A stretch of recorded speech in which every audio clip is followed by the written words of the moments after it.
Shalom semuanya, kembali lagi bersama Seruan Simanjuntak di pelajaran agama Kristen. Mari kita puji Tuhan dari lagu berikut ini.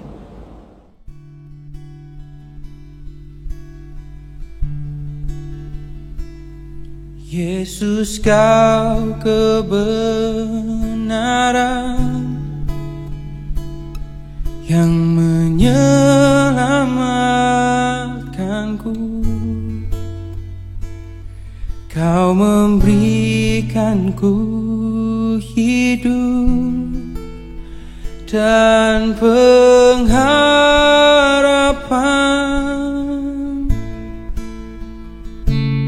Ku ikut kehendak-Mu, ku perlu anugerah-Mu. Ku nyatakan janjiku kepadamu.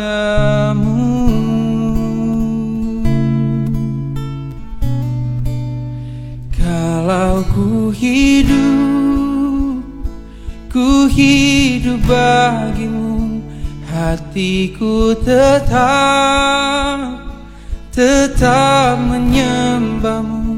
Dunia tak bisa menjauhkanku dari kasih-Mu.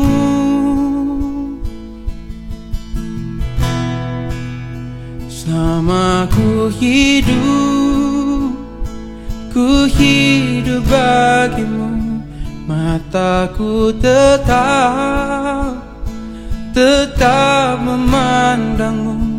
Dunia tak bisa menjauhkanku dari kasih-Mu.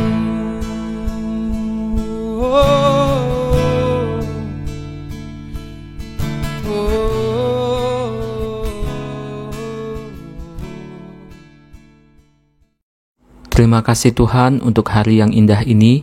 Kami belajar menjadi keluarga Allah, bukan karena hubungan darah, juga bukan karena kekerabatan, namun karena kasih-Mu dan karena baptisan dalam nama-Mu.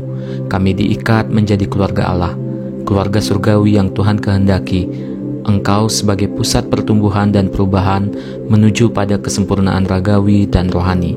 Tolonglah kami agar selalu bertumbuh sebagai keluarga Allah. Amin. Dalam pertemuan hari ini kita akan mengulang kembali materi yang sudah kita pelajari di bab sebelumnya. Bab kelima, multikulturalisme. Bab keenam, gereja dan multikulturalisme. Bab ketujuh, hidup bersama dengan orang yang berbeda iman. Alkitab tidak berbicara secara khusus mengenai multikulturalisme, namun kaitannya dengan kasih, kebaikan, kesetaraan, dan keselamatan itu diberikan bagi semua manusia tanpa terkecuali. Dalam kitab Perjanjian Baru, Galatia pasal 3 ayat 28 ini tertulis semua manusia berasal dari berbagai suku, bangsa, dan kelas sosial, dipersatukan dalam Kristus. Artinya, kasih Kristus diberikan kepada semua orang tanpa memandang asal-usul mereka. Kolose pasal 3 ayat 11 lebih mempertegas lagi bahwa Kristus adalah semua dan di dalam sesuatu. Menjadi manusia baru dalam Kristus berarti manusia tidak lagi melihat samanya dari perbedaan latar belakang, suku, bangsa, budaya, kelas sosial, pandangan hidup, kebiasaan, dan lain sebagainya. Menjadi manusia baru artinya orang beriman dan telah menerima keselamatan dalam Yesus Kristus wajib menerima, menghargai, dan mengasihi sesamanya tanpa memandang perbedaan yang ada. Multikulturalisme dibangun di atas dasar solidaritas, persamaan hak, keadilan, dan HAM, di mana perbedaan diterima dan diakui serta tidak menghalangi kerjasama dalam menanggulangi berbagai permasalahan kemanusiaan. Berikut ada beberapa poin menyangkut multikulturalisme yang dapat memperkuat persatuan umat Kristiani.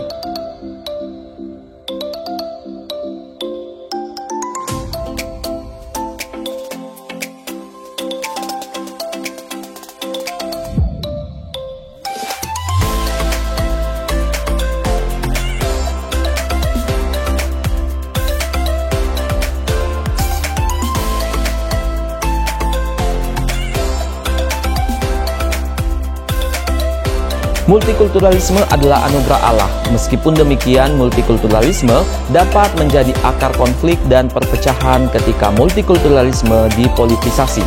Dalam kitab Efesus pasal 2 ayat 11-21, Paulus menjelaskan arti dipersatukan di dalam Kristus.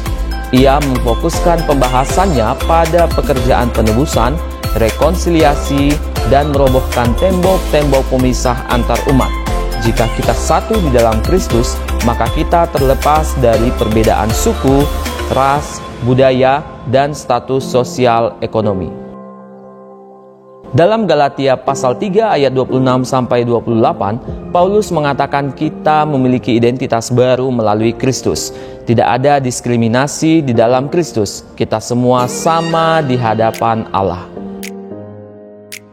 Tugas gereja, yakni bersekutu, bersaksi, dan melayani, akan semakin bertumbuh dan berkembang jika seluruh umat Kristen tidak mempersoalkan perbedaan-perbedaan yang ada, namun memaknai perbedaan tersebut sebagai satu kekuatan yang sangat berguna bagi orang lain.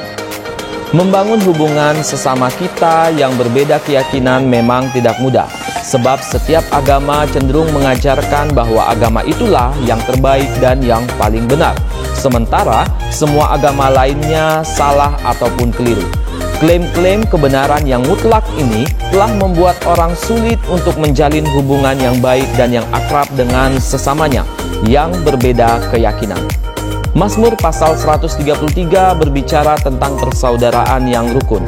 Persaudaraan ini mestinya tidak hanya dibangun dengan orang-orang yang seiman saja, tetapi dengan siapapun juga.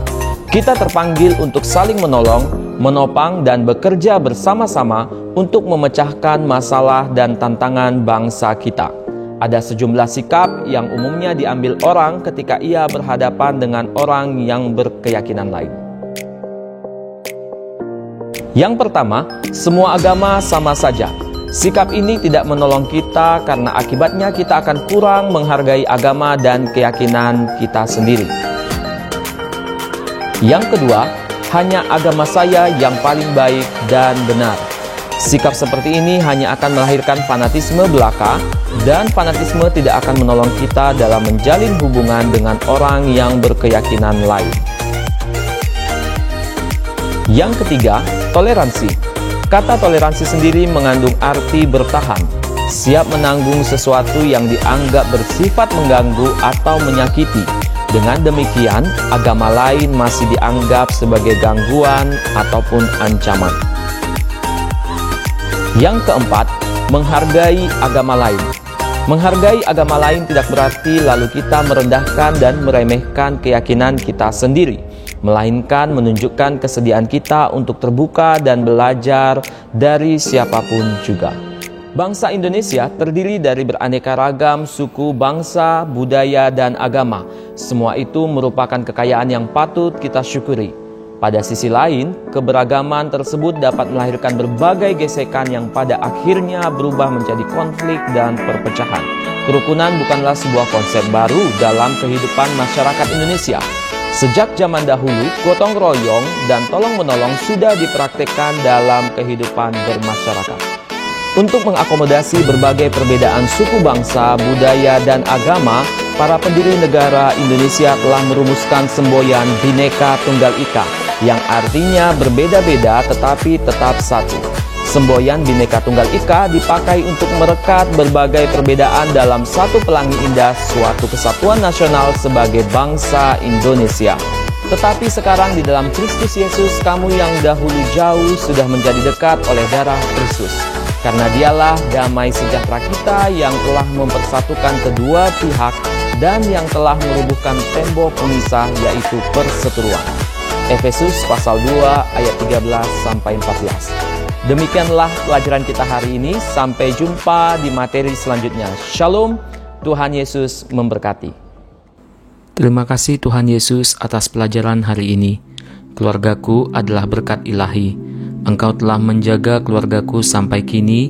Firman dan anugerah-Mu kiranya dapat kami hayati. Isilah hidup remaja kami melalui kehendak ilahi.